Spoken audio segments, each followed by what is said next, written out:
أهلا يا أستاذ جمال. السلام عليكم. عليكم السلام. ازيك يا دكتور صفوة؟ والله بحبك في الله.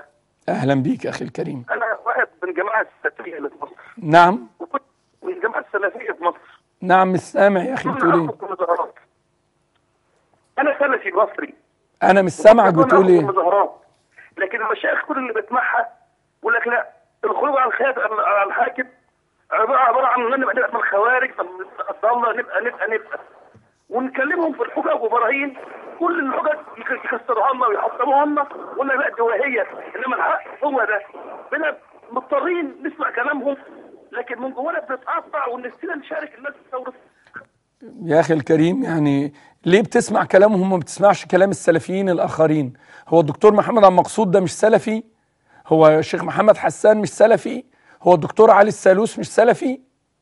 يا أخي الكريم، لو استمع إلى الحلقة في الإعادة غدا في الصباح تعلم الدليل، وتعلم وأقول مرة أخرى: ليس العلم بطول اللحى ولبس الغطر، إنما العلم بالنقل والفهم والعمل.